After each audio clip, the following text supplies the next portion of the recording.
Welcome to NASA headquarters in Washington. We are less than 3 weeks away from launching a pair of Earth-orbiting spacecraft that are literally going to take on the weight of the world. It's the GRACE follow-on mission, or GRACE-FO. Take a look.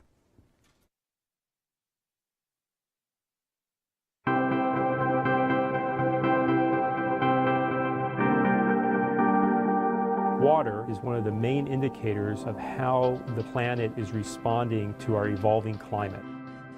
We built our civilization around the climate that we had and the water resources that we had. And if those are changing, that can have a profound impact on how we operate our society. GRACE and GRACE follow-on measure the motion of water around the Earth, and they measure that in all forms of water. Water that's stored underground, water in the ocean, water that's frozen in the form of glaciers. So all of that together, GRACE can measure.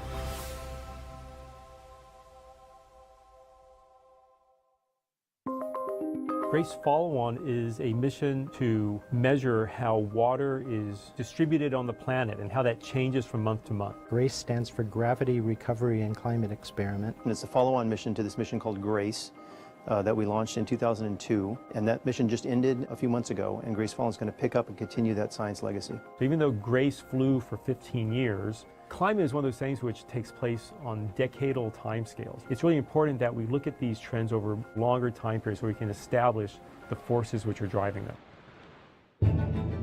One follows the other, and between them they accurately track the distance between the two satellites. And as they fly over changes in mass on the Earth, they move back and forth. And we track those little changes very accurately. And we do that with global positioning system satellite information and with star cameras that are on board the two spacecraft. I think there's an increasing awareness and consciousness around the Earth that water is a critical resource, and that the sea level is rising, the polar caps are melting, and that all these have long-term ramifications on how we live. The GRACE follow-on measurements give us very clear and tangible information so we can make sound decisions in the future of how we manage our resources.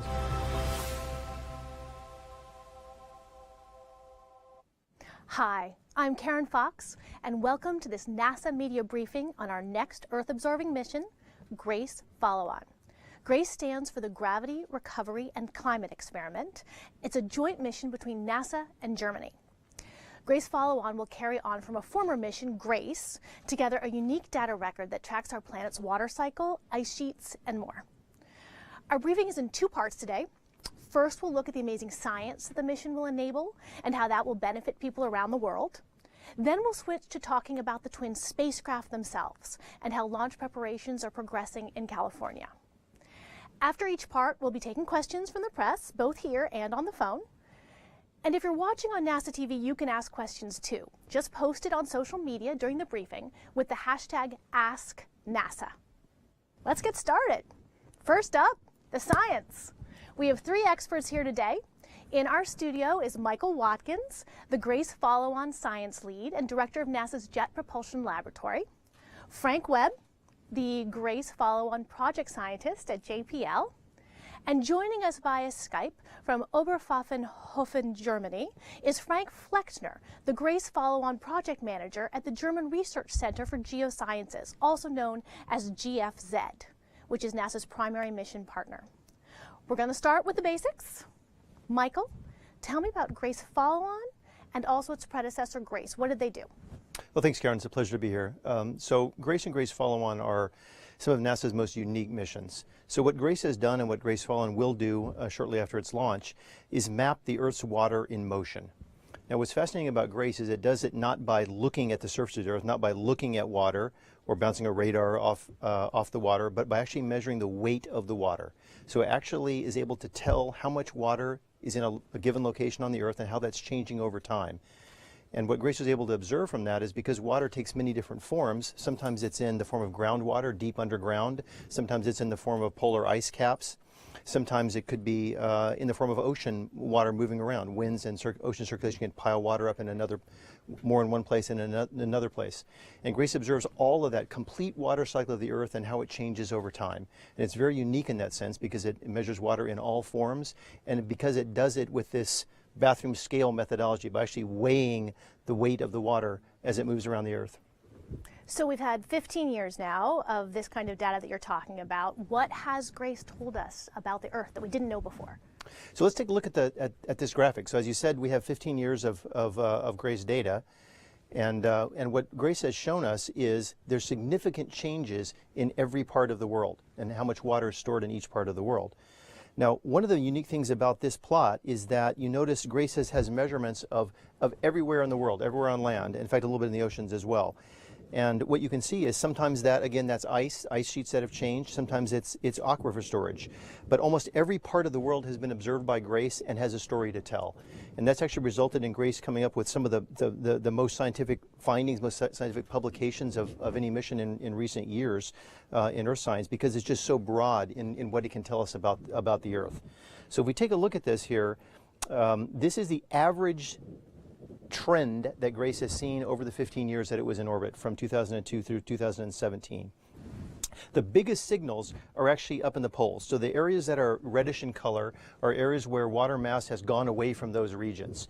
And so the areas that have the most water mass loss are actually in Greenland, for example. You see all the red colors there in Greenland. That's actually ice that's melted off the Greenland ice caps.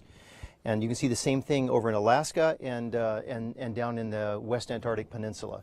And so those have been contributing a significant amount. About 1/3 of sea level rise that we observe comes from polar ice melting that Grace has observed. And it was actually not well known before we launched Grace. It was not clear how much that was contributing to sea level and how much the ice sheets were changing. But it's also fascinating that you see a lot of blobs of green and red that, of course, are not ice. And that's areas where it's either been a drought and folks have been using groundwater, pumping groundwater for agriculture, for human use, for other purposes, for irrigation. In other cases, we have green areas where it's been heavy rain. It's been flooded even in some cases. So we all know some years, sometimes you have a couple of years that are dry and a couple of years that are wet. What you can't always tell is how did that water get deep into the earth? You know, if it was a drought, did I just lose water from the surface, or did I lose it very deep down? And what do I do about replenishing that? And can I observe it being replenished when we have wetter years? So if you look at the areas that are greenish, those tend to be areas where it's been heavy rainfall and replenished. Areas where it's red are areas where there's been significant drought and use of fairly precious groundwater. And some of these areas are here in the United States, the Texas drought in California. Some of them are in parts of the developing world where the infrastructure may not be able to respond as quickly to those droughts and loss of groundwater. So this is very important data, and it's very important to how we understand our home planet and how it's changing. Thank you very much. Frank, I'm going to ask you to do a deeper dive into some of these areas that Michael has been telling us about. Let's start off with the global water cycle. Tell us what it is and how Grace Follow-on scientists do it. So the water and the water cycle play an important role in the Earth system. You know, water, it's necessary for sustaining life. It's an important media for transporting, heat on the planet, and it's a vital resource for our civilization. Now, in these charts, these next charts are just going to illustrate that, water comes in many forms to us. It's like rain, falls as rain, it falls as snow, it's surface water in rivers and lakes. It's also, locked up as frozen water and ice sheets, as well as water in the ground that we pump out for irrigation and for drinking. And understanding, and also water in the ocean as well. And understanding, the water cycle and the trends in the water cycle is very important for us to understand this resource and manage it for our use. So you mentioned a number of different types of water we're tracking. Let's go into frozen water. Tell us about the ice sheets and the glaciers. So ice sheets and glaciers are the largest, freshwater resources on the planet. They took tens to hundreds of thousands of years to develop. They developed in places where the planet, where more precipitation or snow fell every year than was lost through melt during that year. And so snow and water, or snow accumulated there, accumulating this water resource. Now, in this video clip here, this is an animation of Grace data, and as Mike mentioned, about the trends around the globe. Here we can see in more detail how the Grace data allows us to see how Greenland, one of the largest frozen ice reservoir that is melting right now, is evolving. We can see on a month-to-month basis the variations, the seasonal variations. We can see geographically where the changes are taking place, where it's draining from, and all this data helps scientists understand the forces which are driving the loss of ice from Greenland, the melting of water that is going into the oceans right now and contributing to sea level rise. So from there, oh, there's more. Oh yeah, Sorry. and so there's also in this clip here, this is similarly for Antarctica, you can see that we have monthly measurements from GRACE of how Antarctica is losing ice mass, and that's going to the oceans. And you can also see again the geographical distribution. You can see that in some parts of Antarctica are accumulating snow, and some are losing, particularly Western Antarctica. But the net effect is Antarctica is losing water mass, and that's going into the oceans. It's like 280 gigatons of water per year from Greenland and 120 gigatons of water per year from Antarctica. What's a gigaton? So a gigaton is a cube of water, a kilometer in size, and this graphic here just shows what that cube looks like sitting on Manhattan. Wow. It's equivalent to about 400,000 Olympic-sized swimming pools. And the ice mass loss from Greenland alone contributes to about a third of the sea level rise rate that we're seeing these currently. All right, so we just did the ice. Let's bring it a little closer to home. Can you tell us a little bit about the kind of water that people are relying on every day? What's going on with that? Sure. So some of the trends that Mike showed in his chart were for not only ice but also for groundwater and groundwater depletion. And this animation here, video shows the loss of water mass in the western United States from 2003 to about 2013.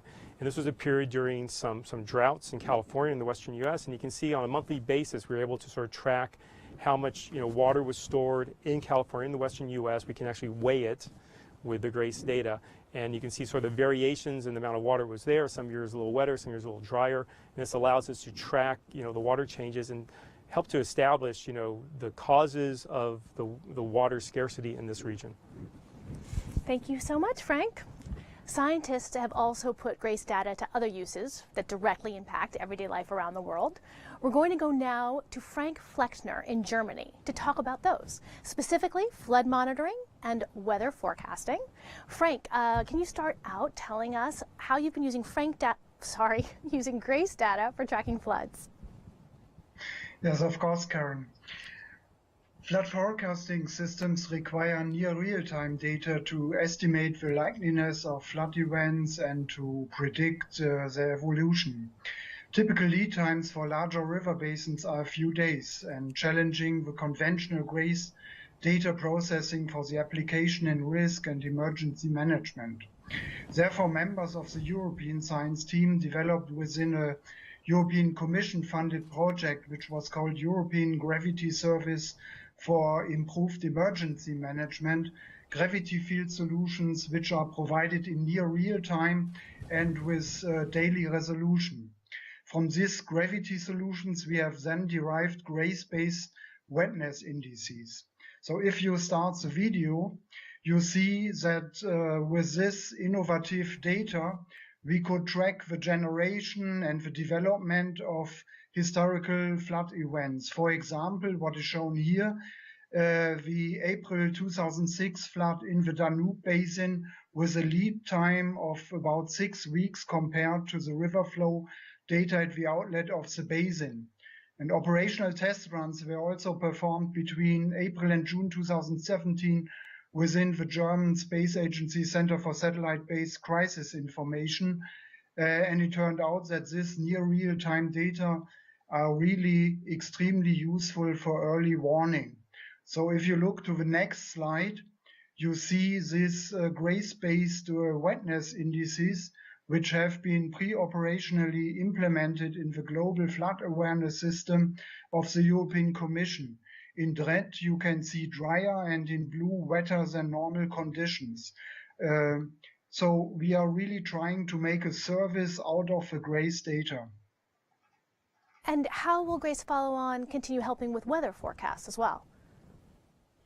Yeah, so to explain this, please start the next video.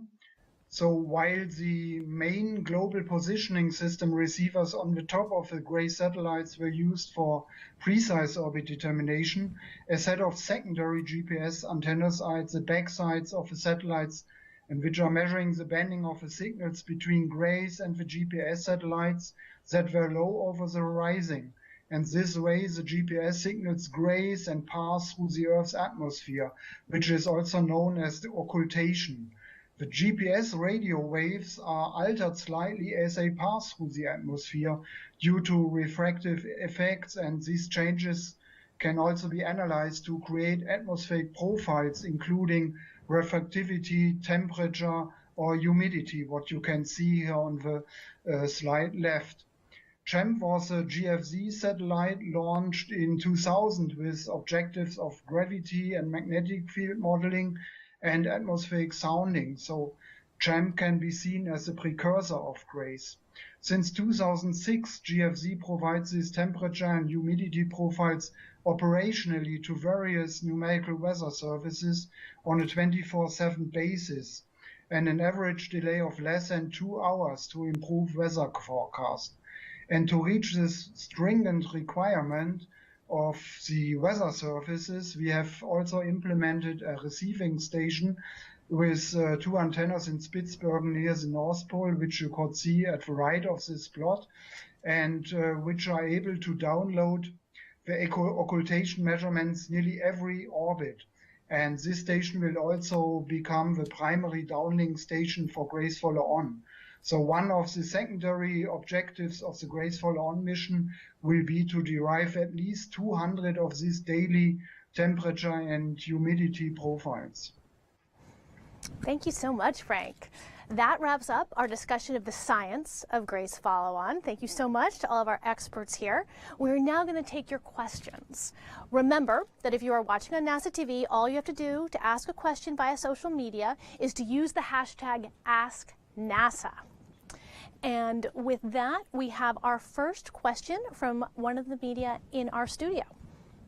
Hi, this is Paul Vusin from Science Magazine. I was wondering, originally GRACE and the GRACE Follow-On were planned to overlap to aid in data calibration between them to get those long-term measures. And since they won't overlap, I'm wondering how you'll handle that. Let me take a crack at that. So that is a good question. You always like overlap because you want to make sure that the measurements are not in some way biased in some unpredictable way, and that everything's consistent between the two measurement systems, particularly for things like long-term continuity. In the case of GRACE and GRACE Follow-On, the measurement, because it's a change measurement, it doesn't lend itself to being biased in the way many conventional measurements are. So the requirement for overlap is less critical than it might be for some other types of missions. GRACE is really measuring the derivative of things, how fast things are changing, and it's not the absolute amount of water, but really the change. And that's something that's harder to be biased. But we want to double check anyway, and the way we double check is by looking at other satellites less precise than GRACE that have been observing the gravity field at very, very long wavelength, very coarse spatial scales. So they can kind of see, yes, Greenland was doing about this, or Antarctica was doing about that, or there were large-scale changes in the northern hemisphere or southern hemisphere due to water storage. And we can compare those and make sure that when you interpolate the last GRACE data point, those intermediate course points and the first GRACE follow-on point, that those all look consistent. So we believe it will be satisfactory to have this fairly short gap of about a year and a half. All right, we have another question from the room. Randy Shostak, reporter with EOS at the American Geophysical Union. Thanks very much for doing this briefing. I wonder if you could just tell me what, in your estimation, is the most startling, the most important findings that you've gotten from GRACE, and what are your biggest hopes from GRACE Follow-On? So I'll say from GRACE, I think the rate at which the polar caps were losing mass was something that was a little surprising to folks. You know, when we launched GRACE, it wasn't clear how fast the polar sheets were changing. I think GRACE gave the first clear picture of what's going on, and of course that's been followed up with other more precise measurements for local areas, like with radar or the upcoming ISAT-2 mission. But I think generally understanding how the polar caps are evolving is probably the biggest surprise from GRACE, along with just the clarity that GRACE gave for the hydrological basins around the world for groundwater. And Frank, you want to talk about GRACE Follow-On? Yeah, and well, let me just add to that, Mike. And, to me, one of the more interesting and exciting things was, the understanding of how when the ice caps are melting and they're contributing mass to the oceans, but in 2010 or 11 there was a slight kind of like dip in the rate of rise, actually reversal in the rate of rise of sea level, and that was related to more water being stored on land. And so we could see mass was being lost from the ice caps and the ice sheets, Greenland and Antarctica, going, but it wasn't all going to the ocean. Some of it was getting stored on land and was later released, through just normal processes for water running off land. I think one thing that's important to follow up on that is the fact that GRACE observes what happens in many components of the hydrological cycle allows you to actually answer the question, water left here, where did it go? And in the case for that Frank's talking about, or other cases, we actually see it go from one place and show up somewhere else. And that allows scientists to really try to unfold exactly how water is transported, at what rate, and what are the most important processes that govern the water cycle on the Earth. Yeah. All right, we now have some questions from social media. A user on Twitter has the following question. If the GRACE follow-on mission can measure water underground, does that mean it can also find and track new underground lakes and rivers? It can. So the first thing to remember always about GRACE is that it senses the change in water and not the absolute content of water. So it doesn't tell you you have 10 feet of water in that well. It tells you you used 10 feet of water since last month. So in areas where the aquifers are varying quite a bit, it is possible to actually go and look for areas of water storage or water depletion that have not currently been known. And there actually have been a few aquifers found using various techniques, in parts of the world that are not widely used for irrigation and not widely used, do not have a lot of wells in them already.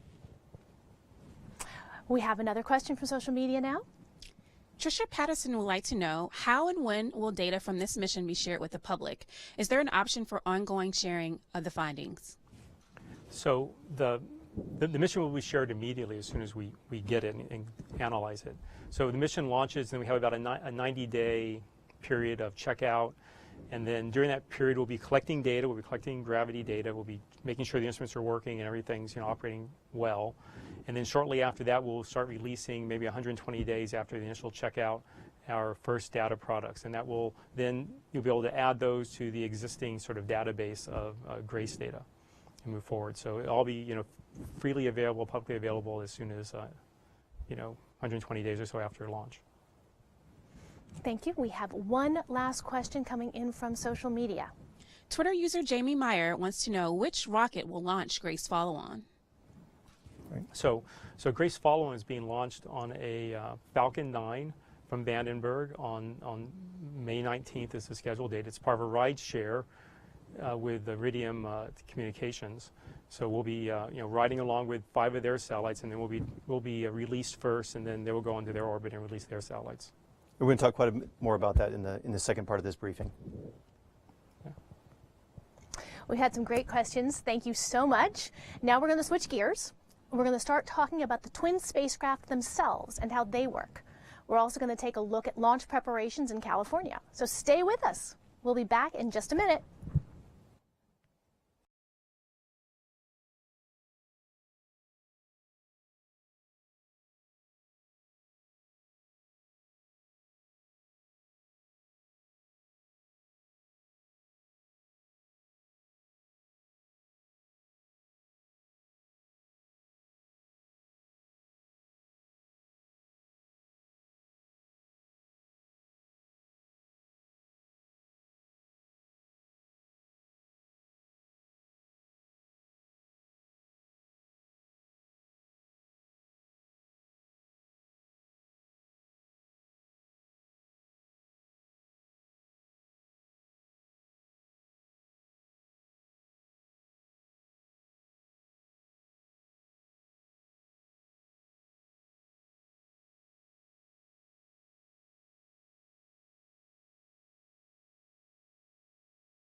We are back with more on the Grace follow-on mission, which as we speak is currently at Vandenberg Air Force Base in California, getting ready for a launch on May 19th. Here with us to talk about the spacecraft and mission operations are David Jarrett, who is the Grace Follow-On Program Executive in the Earth Science Division at NASA headquarters. We have Phil Morton, the Grace Follow-On Project Manager at JPL. And again, joining us from Germany via Skype, we have Frank Flexner, who is the Grace Follow-On Project Manager at the German Research Center for Geosciences. So Dave, let's start with you. I understand that Grace Follow-On is really very different from the typical Earth-observing spacecraft that we have. Can you tell us a little bit about how it compares to some of the other things in NASA's science fleet? That's right, Karen. We have a variety of Earth-observing satellites circling the Earth right now that are measuring different aspects of the Earth, from particles circling the Earth to land masses to even the clouds that are circling the planet. If you go to take a look at this animation here, you can see that NASA currently has about 17 different satellites orbiting the Earth in many different orbits. Most of these satellites are in low Earth orbit, and they generally measure things in certain ways. If you could go to the next graphic. The two ways that these spacecraft measure different characteristics are a passive way, which acts like a camera and collects the reflected light off of the planet, and then the instruments break these down into various wavelengths that are then analyzed for the different characteristics that we're looking for. Second type of instrument is an active instrument like radar or LIDAR that sends out an active pulse or an active laser pulse that then bounces back off of whatever particle it reflects off of, and then that beam is analyzed for different characteristics. Unlike these two ways of collecting data, Grace Follow-On is not your average everyday Earth science type of mission. Spacecraft don't essentially see anything on the ground or measure anything on the ground. The two spacecraft are actually the science instrument when you combine them. As can be seen in this video here, the way the major measurement or prime measurement of the Grace Follow-On mission is a very precise measurement of the distance between the two satellites. And as the satellites pass over different portions of the Earth, the distance between the satellites change based on the pull of gravity below them. For instance, when the first spacecraft passes over a mountain range, such as the Himalayas, it'll speed up slightly and increase the distance between the two satellites. As the second satellite approaches the same mountain range, it too will increase speed and therefore decrease the space between the two satellites. And this goes on and on as both satellites orbit the Earth. And from this data, scientists can then estimate the gravity field to great precision for the entire planet. Thank you very much. Now let's go to Phil. Can you step us through the kinds of things Dave was telling us about? Tell us exactly how Grace Follow-On does its work and what are the key components? Sure, Karen. We brought these models to show you the various pieces and parts of the satellite on the outside. On the front end here, you can see the microwave instrument antenna. These are the two antennas that the two spacecraft point at each other. They use two microwave frequencies to measure the distance between the two spacecraft. They fly about 137 miles apart. At that kind of a distance, we can measure distance changes about the thickness of a blood cell. You can also see two ports here. These are baffles for the laser ranging interferometer. This is a technology demonstration instrument that we've added to Grace Follow-On. And there we'll use a laser beam bouncing between the two satellites to essentially accomplish the same measurement as the microwave, but more accurately. Some other things to notice about the spacecraft: solar arrays on the top, and the two sides give us the power that we need.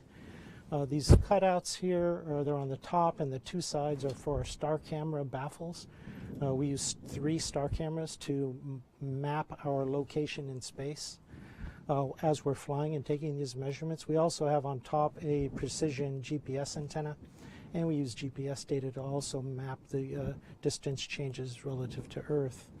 And then finally on the back side, you can see the GPS occultation antenna that Frank was talking about earlier. This we use to look at GPS signals as they rise and set over the horizon to measure moisture in the atmosphere. And how do you put a complex spacecraft like this together?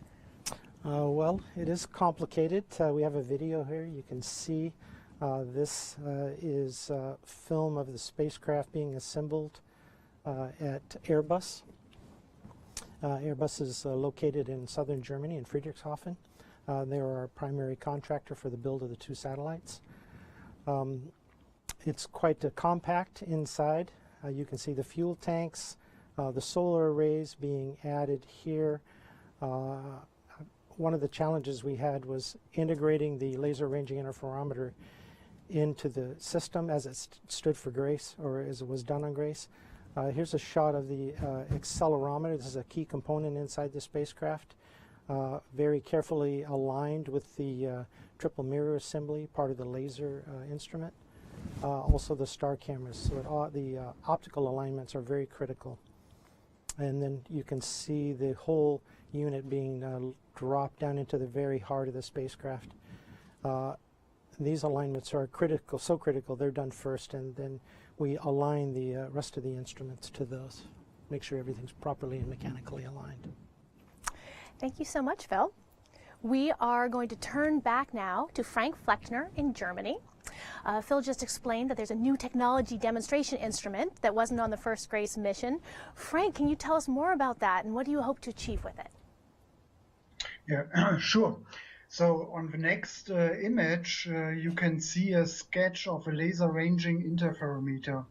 As you have heard in Phil's overview, it was a real challenge to implement another instrument into the already fully equipped satellite.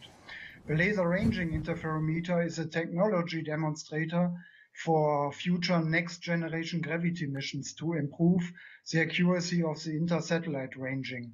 It is important to mention that the success of GRACE follow-on will not rely on this technology demonstrator. If it should not work as planned, the gravity field modeling will be based on the microwave instrument only, and GRACE follow-on will still be successful. The laser ranging interferometer is an excellent example, to my opinion, of a cooperative project with a great partnership.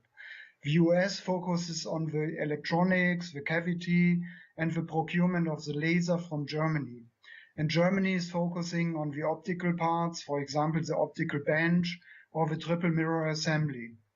On the optical bench assembly, the received beam from the distant spacecraft is inferred with a small fraction of a local oscillator beam. The larger fraction of the local oscillator beam is retro-reflected by a triple mirror assembly and sent back to the distant spacecraft. The assembly consists of 3 perpendicular mirrors mounted into a rigid structure and works like a corner cube reflector. The cavity is used for frequency stabilization of a laser, and with all these components implemented on both satellites, as a so-called racetrack configuration is established between the satellite. And the inter-satellite range is continuously measured with a precision of about 80 nanometer, which is twice the size of a hepatitis B virus over a distance of Los Angeles to San Diego, for example. So on the next slide, you see top left laser retroreflectors, which have been provided by GFZ and which are mounted on the bottom of each of the 2 satellites. We use a network of about 20 ground stations which send a laser beam to the retroreflector. On the bottom right, you see as an example the GFZ station in Potsdam, Germany. By comparing the time delay when the signal was sent and again received at the laser station, the two-way range can be obtained with millimeter precision. This serves for an independent control of a GPS-derived orbit. Now, in addition to the important science it will do and the technology it uses, we're excited here at NASA about GRACE follow-on for other reasons too. The mission marks the continuation of a major U.S.-German collaboration. Dave, can you talk a little bit about that collaboration and tell us in general what these kinds of international partnerships bring to NASA? Absolutely. NASA has been working for many, many years with our international partners in collaboration to conduct Earth science measurements. It is indeed a global effort, and the data is very important to everyone around the world. As this graphic shows here, we have several missions both on orbit and in development in cooperation with our many international partners. Part of the reason for international collaboration is to be able to reduce the costs for each contributing country. For instance, for GRACE follow-on, we're working with GFZ on this. We worked on GRACE, the original GRACE, with the German Space Agency. And what we both get out of this essentially is more bang for the buck, and euro in this case, for the investments that these different countries have made. For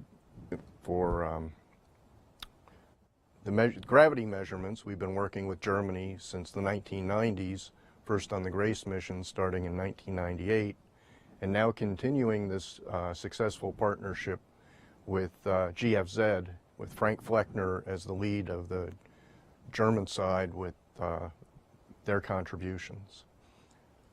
Together, we look forward to a very good mission. As Frank Fleckner had said earlier, the Germans are contributing the launch, mission operations, the optics of the laser ranging interferometer, and the laser retroreflectors. The U.S. is providing overall project management, the two spacecraft, the accelerometers, and that's about it. Wonderful. Thank you so much, Dave. Let's hear from the German side, too. We're going to go again to Frank to hear about the partnership from the German perspective. Yeah, so GFZ has a long tradition in gravity field determination. For example, GFZ has built and operated CHAMP, the CHAMP satellite in 2000, which was a kind of precursor of GRACE, with first-time continuous high-low satellite-to-satellite tracking between CHAMP and the GPS satellites, and for the very first time flown an accelerometer for gravity field improvement. The collaboration in the US-German science data system and between the US and European science data teams helps GFZ to improve gravity field and Earth system modeling expertise.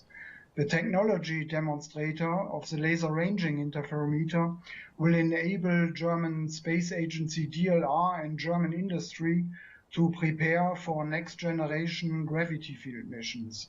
And it's also a win-win situation for the German taxpayer, as the cost for the German contributed items like the LI, the science data system, the launch or mission operations are all refunded, as the twin GRACE follow-on satellites have been bought by GPL from Airbus in Germany.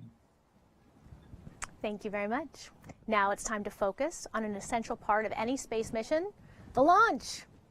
And of course, after that comes the mission operations to maintain the spacecraft once it's on orbit and doing its work. So Frank, can you step us through these key elements? Yes, of course. So GFZ has signed a rideshare contract with Iridium to launch the GRACE follow-on, together with 5 Iridium Next satellites on a SpaceX provided Falcon 9 rocket. So could you please start the videos to explain it a little bit?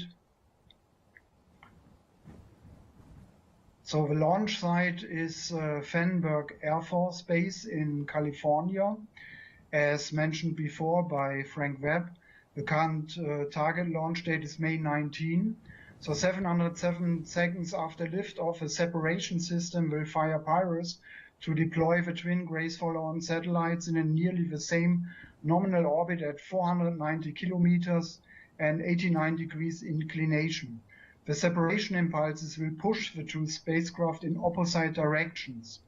The Vandenberg Air Force Base will confirm a successful separation using downlink telemetry data from the upper stage. So less than a minute later, a boom that holds each satellite's radio frequency S-band antenna is deployed and the low-rate radio transmitter is activated. The first data from the spacecraft are expected about 23 minutes later to be received through the first pass over NASA's tracking station at McMurdo at Antarctica.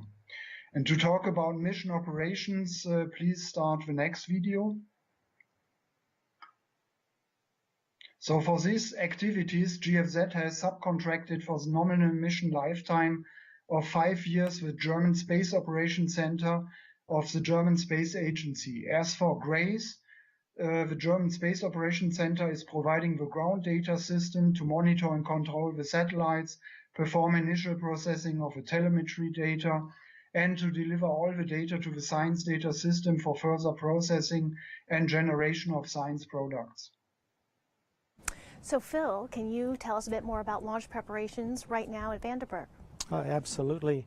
After we continued or finished up our environmental testing just outside of Munich at a test facility there called IABG, we loaded all of our equipment, transported to Vandenberg Air Force Base. I have a video here that shows the arrival. When we landed, we got help from the U.S. Air Force to unload all of our equipment. That equipment included the 2 satellites, our multi-satellite launch dispenser, all the ground support equipment. We trucked everything over to a facility called Astratech, and there we do a full checkout, completed a full checkout of the 2 satellites, made sure everything survived the transportation, and everything was working perfectly. We fuel the satellites and then get them ready, mounted them on our launch dispenser, and then we've transported the entire combination of the 2 satellites and the launch dispenser, what we call the stack, the GRACE-FO stack, over to SpaceX, where we've been waiting to do integration with Iridium and with SpaceX. Those activities are scheduled to start up this week, coming the end of the week here. So we're very excited about this and getting very close to launch. It is exciting. Let's keep going. What happens once it launches? When can we expect science?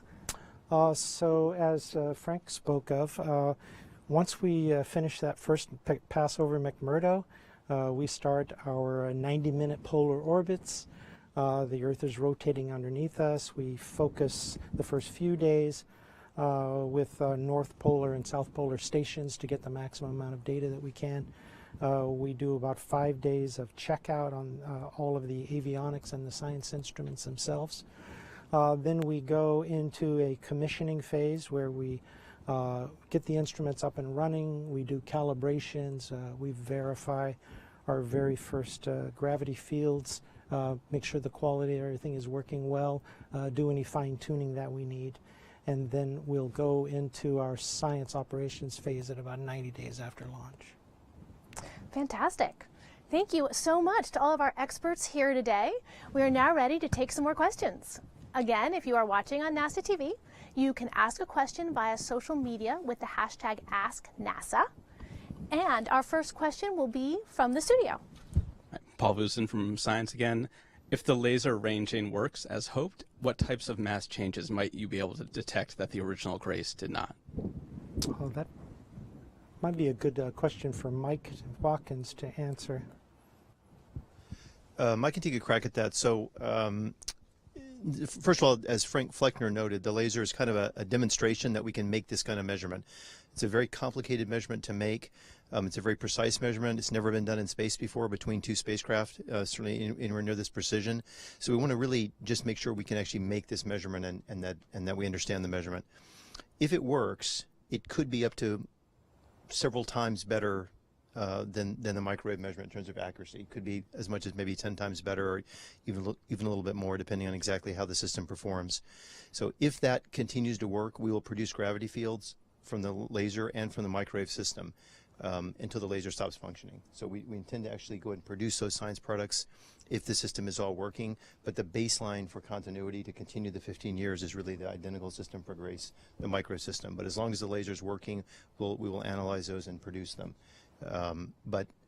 Although the ranging measurement is more accurate, the resolution of the physical phenomenon on the Earth may not be anywhere near. It's not a linear relationship. So if the laser measurement is 2 times better, you might only get 10% better spatial resolution, because there's a lot of other factors that go into it, how the drag is measured and other technologies. But if the laser is successful, then that means future missions we could have a more accurate mission. We have one more question from the studio, from the press. Randy Shostak again with EOS. Is the addition of the laser ranging interferometer the only significant difference between GRACE and the follow-on?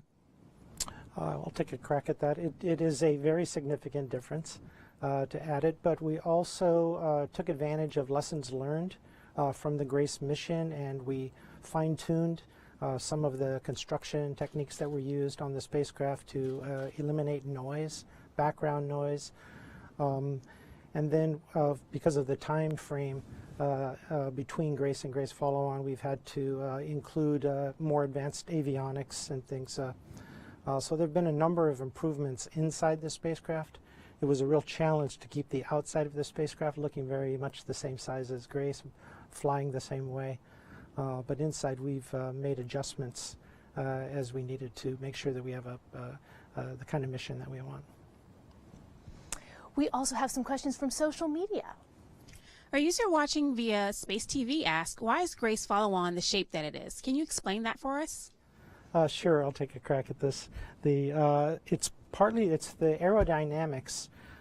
It's a combination of the aerodynamics of the body, which allow it to do the kind of mission that we do without being influenced too heavily by other effects in space.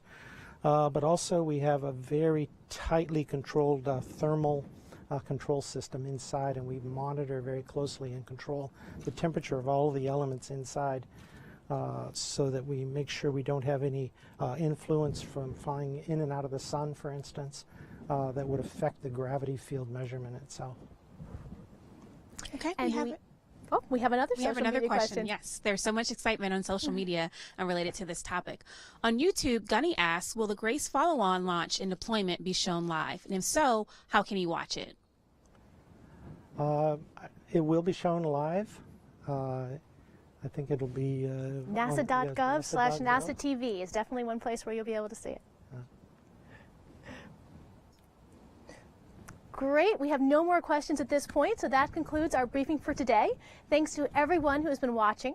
If you'd like to learn more about the GRACE follow-on mission, go to nasa.gov/GRACEFO, and don't miss the launch. Mark your calendars for May 19th. Thank you very much.